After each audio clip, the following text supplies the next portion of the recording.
Puji Tuhan, haleluya, salam sejahtera bagi Bapak, Ibu, Saudara sekalian, keluarga GPDI El Shaddai Magelang. Hari ini kita akan kembali merenungkan firman Tuhan di dalam Renungan 79. Pada hari ini dan beberapa hari selanjutnya kita akan belajar dari Kitab Amsal. Kitab Amsal ini berisi banyak sekali nasihat-nasihat, terutama yang berhubungan dengan tema hikmat atau menjadi bijaksana. Ya, kebijaksanaan itu adalah keterampilan untuk hidup. Ya, tetapi tentunya untuk hidup sesuai dengan caranya Tuhan, bukan dengan cara kita sendiri. Dan kita akan belajar banyak hal dari kitab Amsal ini. Kebijaksanaan itu adalah sesuatu yang sudah Tuhan sediakan, akan menjadi bagian kita, dan kita akan menjadi orang-orang yang bijaksana, yang bisa hidup dengan baik. Tetapi kita akan belajar hari ini bahwa kebijaksanaan yang sudah tersedia itu hanya dapat kita dapatkan jikalau kita melakukan langkah-langkah sesuai dengan firman Tuhan. Itu sebabnya tema renungan kita hari ini adalah jikalau. Perhatikan dengan baik setiap langkah-langkah yang firman Tuhan berikan kepada kita supaya kita dapat memperoleh hikmat itu, dapat menjadi orang-orang yang bijaksana waktu kita menjalani kehidupan. Hari ini kita akan belajar langkah-langkah menjadi bijaksana di dalam Amsal pasal yang kedua. Kalau kita mau menjadi orang bijaksana, ya perhatikan apa kata firman Tuhan. Langkah yang pertama kita akan lihat pada ayat yang pertama dan kedua dari Amsal pasal 2 dengan tema perikopnya faedah daripada menuntut hikmat.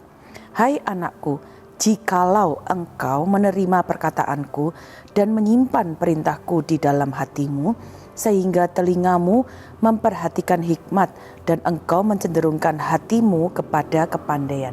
Jadi langkah yang pertama, kalau kita mau jadi orang-orang yang bijaksana di dalam hidup ini, punya keterampilan yang baik dalam kita menjalani hidup ini, yang pertama dapat kita peroleh jikalau kita menerima firman Tuhan.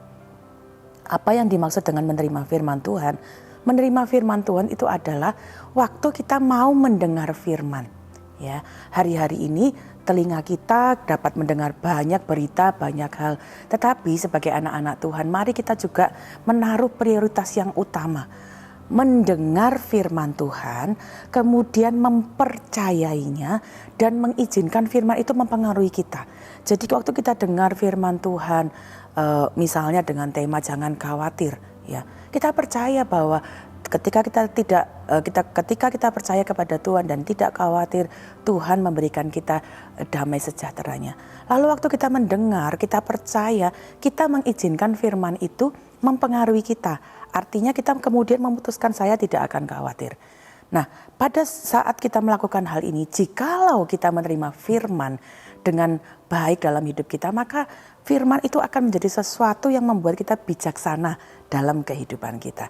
Jadi mari hari ini kita belajar waktu kita mendengarkan firman Tuhan di gereja, ya di dalam mungkin Bapak Ibu mendengarkan melalui renungan, melalui media sosial.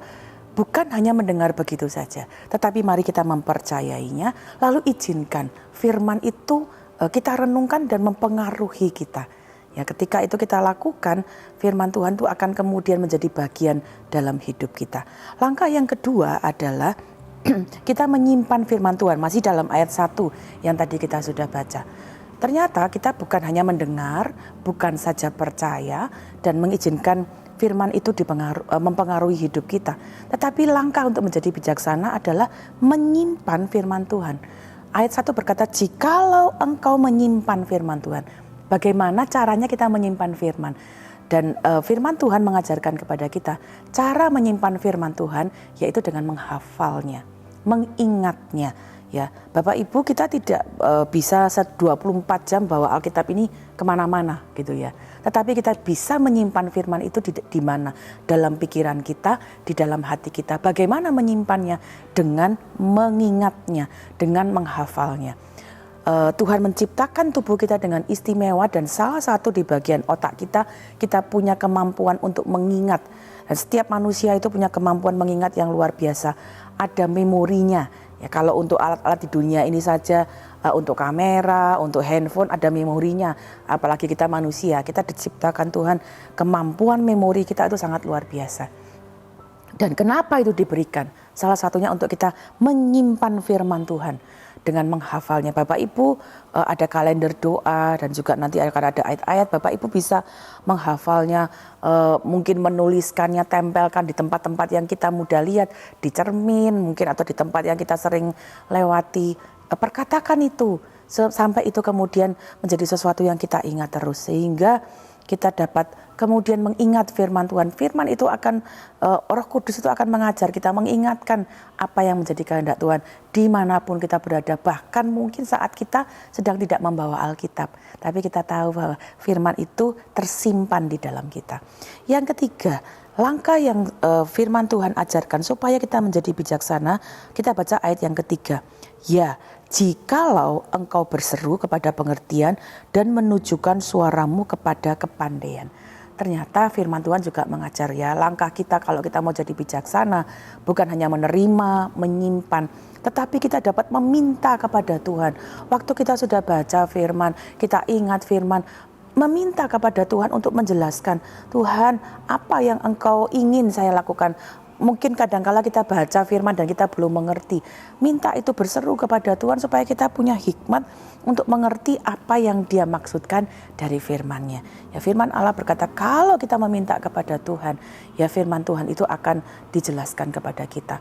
Nah, langkah-langkah yang kita pelajari, ya langkah pertama, kedua, ketiga, dan bahkan yang keempat nanti, bukan langkah yang kita bisa pilih salah satu, tidak. Semua langkah ini harus kita lakukan. Kita tidak bisa berdoa meminta Tuhan untuk menghidupkan firman-Nya kalau kita tidak pernah mau menerima firman. Kita tidak bisa berdoa untuk Tuhan mengingatkan firman kalau tidak ada yang kita simpan. Jadi langkah-langkah yang tadi kita sudah pelajari, langkah 1, langkah kedua dan ketiga, bahkan nanti langkah keempat adalah setiap langkah yang harus kita lakukan bersama-sama. Ya, yang terakhir langkah keempat, kalau kita mau menjadi orang yang bijaksana, ayat 4, jikalau engkau mencarinya seperti mencari perak dan mengejarnya seperti mengejar harta terpendam. Jikalau kita mencari firman, lalu menaruh itu sebagai sesuatu yang sangat ingin kita cari, ya kita usahakan dengan keras. Bahkan ayat 4 itu mengumpamakan orang kalau mencari perak, orang kalau mencari harta, dia akan mencari dengan sekuat tenaganya. Sama seperti mungkin hari ini Bapak Ibu, kenapa kita bekerja keras? Bapak Ibu kerja keras, banting tulang, buka usaha, bekerja, karena kita sedang mencari sesuatu, mencari untuk penghidupan kita. Kita sekeras kita bekerja untuk kehidupan, kebutuhan hidup kita. Mari kita juga mencari firman Tuhan dengan tekad yang sama, ya, mencarinya, mengejarnya. Ya, carilah firman Tuhan, berusaha keras untuk mendapatkan firman. Sama seperti kita berusaha keras untuk dalam pekerjaan kehidupan kita. Firman Allah berkata, jikalau kita menerima firman, menyimpan firman, meminta kepada Tuhan dan terus mencarinya, firman Tuhan berkata bahwa kita akan memperoleh kebijaksanaan. Ayat 5, maka engkau akan memperoleh pengertian tentang takut akan Tuhan dan mendapat pengenalan akan Allah. Jadi ada manfaat-manfaat yang kita bisa terima dalam kebijaksanaan. Ayat yang pertama, ayat 5 menjelaskan kebijaksanaan yang pertama, kita akan mengerti takut akan Tuhan. Takut akan Tuhan itu bukan ketakutan akan bertemu dengan pribadi, ya kadang-kadang kita segan, kita takut ketemu seseorang, bukan itu yang dimaksudkan.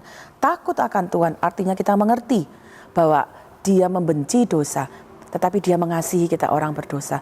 Tuhan tidak ingin kita melakukan hal yang tidak berkenan. Waktu kita hidup dalam dosa terus-menerus, tentunya akan ada penghukuman. Tetapi Tuhan mengasihi kita, dan ketika Dia mengasihi, dan firman Allah berkata Dia mau menebus kita dari segala dosa, dan kita yang mau percaya kepadanya, mau hidup taat kepadanya, akan ada janji hidup yang kekal. Takut akan Tuhan adalah kita mengerti setiap rencana Tuhan. Bahkan manfaat yang kedua, ayat 5 juga tetap berkata bahwa kita bukan saja memperoleh pengertian takut akan Tuhan, tapi dapat mengenal Allah. Ya, di dunia ini kita banyak mengenal orang-orang yang terkenal. Ya, kita mungkin kenal presiden, kita kenal tokoh-tokoh, kenal artis-artis, tapi belum tentu mereka kenal kita. Nah, kalau kita mengenal Tuhan, Dia akan mengenal siapa juga pribadi kita. Dia mengerti apa yang menjadi bagian dalam pergumulan-pergumulan kita. Manfaat kebijaksanaan yang tidak ternilai adalah kita mengenal Tuhan itu sendiri. Mengenal isi hatinya, kita bisa dekat dengan Dia, punya hubungan yang intim dengan Tuhan. Itu sangat luar biasa. Manfaat kebijaksanaan jikalau kita melakukan langkah-langkah yang Tuhan berikan kepada kita. Yang ketiga, kita akan memperoleh manfaat perlindungan Tuhan. Orang yang mengenal Tuhan dan dikenal oleh Tuhan akan mendapatkan perlindungan Tuhan. Ayat 7-19 kita tidak memungkinkan waktu untuk membacanya, tetapi ada perlindungan hikmat dari Tuhan melindungi kita sendiri. Untuk apa? Dari hal-hal buruk yang mungkin kita bisa lakukan. Ya, Bapak Ibu baca ayat 9 sampai ayat 11, hikmat itu menolong kita terhindar dari melakukan hal-hal yang tidak adil. Ya, waktu kita ada dalam kebijaksanaan, kita dapat terlepas dari hal-hal yang mungkin itu dapat membuat kita melakukan hal yang tidak adil. Saya akan bacakan ayat 12. Supaya engkau terlepas dari jalan yang jahat, dari orang yang mengucapkan tipu muslihat, ya. Jadi waktu kita dikasih Tuhan hikmat, kita dapat dengan bijaksana untuk dapat memperoleh perlindungan Tuhan, supaya kita tidak melakukan hal-hal yang merugikan kita atau merugikan orang lain. Kemudian ayat 12 sampai 16 juga menolong kita untuk dapat melihat ada perlindungan Tuhan dalam pergaulan kita, supaya kita tidak bergaul dengan orang-orang yang mencintai dosa. Ya, ayat 15 berkata yang berliku-liku jalannya dan yang sesat perilakunya. Waktu kita ada hikmat dari Tuhan, kita dapat berteman dengan siapa saja, tetapi kita juga berhati-hati sehingga kita tidak terjerumus dalam pergaulan yang akan menjatuhkan kita dalam dosa. Kemudian juga ayat 16 sampai 19 berkata bahwa kita dapat dilindungi dari orang-orang yang tidak setia, ya, dalam kehidupan pernikahan mereka. Sekali lagi ini juga berbicara tentang pergaulan dalam kehidupan kita. Hikmat itu menolong kita supaya kita dapat punya keterampilan hidup yang baik. Waktu kita menjalani hidup yang Tuhan berikan, kita dapat menjalaninya dengan baik. Yang terakhir, manfaat kebijaksanaan yang dituliskan dalam Amsal pasal kedua, artinya kita bukan saja dapat memperoleh hikmat menjalani hidup di dunia ini, tapi bahkan ada hidup yang kekal. Waktu kita menjalani hidup dengan bijaksana, dengan hikmat dari Tuhan, bahkan ada janji kehidupan yang kekal. Ayat 20 berkata demikian, sebab itu tempuhlah jalan orang baik dan peliharalah jalan-jalan orang benar. Ayat 21, karena orang jujurlah akan mendiami tanah dan orang yang tidak bercelalah yang akan tetap tinggal di situ. Ada janji, ada rumah Tuhan, ada surga yang Tuhan sediakan bagi kita. Jadi mari hari ini kita bersyukur karena firman Tuhan mengajar kita ada hal-hal yang Tuhan sediakan untuk kita bisa menjalani hidup ini dengan terampil, dengan hikmat, dengan bijak. Karena itu mari lakukan langkah-langkah ini. Jikalau kita menerima firman Tuhan, menyimpan, memintanya, mencarinya dengan sungguh-sungguh, hikmat itu akan diberikan kepada kita. Sehingga setiap kita punya hikmat yang baik untuk menjalani hidup ini. Puji Tuhan, demikian firman Tuhan. Mari kita bersama-sama berdoa. Bapa, kami mengucap syukur karena Engkau menjadi hikmat bagi kami. Bahkan Engkau menyediakan hikmat melalui firman-Mu supaya kami bijaksana, kami terampil menjalani kehidupan kami dengan baik, sehingga hidup kami dapat menjadi berkat. Kami memperoleh sukacita melalui kehidupan kami, bahkan hidup kami pun dapat menjadi berkat bagi orang-orang di sekitar kami. Kami berdoa berkati seluruh keluarga GPDI LCD Magelang untuk menjadi pribadi-pribadi yang menerima firman-Mu, menyimpan firman-Mu, mencari firman-Mu, dan terus berseru kepada Tuhan, meminta hikmat dari Engkau, sehingga hikmat dari Engkau menjadi bagian dalam hidup kami. Terima kasih Bapa, kami percaya hikmat-Mu lah yang akan menuntun kami, untuk kami menjalani kehidupan kami dengan baik, dengan benar. Kami bersukacita atas hidup yang Tuhan berikan, sehingga hidup kami dapat menjadi berkat baik bagi kami yang menjalaninya, dan juga bagi orang-orang di sekitar kami. Ya Tuhan, nama-Mu adalah untuk selama-lamanya. Ya Tuhan, Engkau diingat turun-temurun, sebab Tuhan akan memberi keadilan kepada seluruh keluarga GPDI LCD Magelang, dan akan sayang kepada hamba-hambanya. Terima kasih Bapa, di dalam nama Tuhan Yesus Kristus kami mengucap syukur dan berdoa. Haleluya, amin.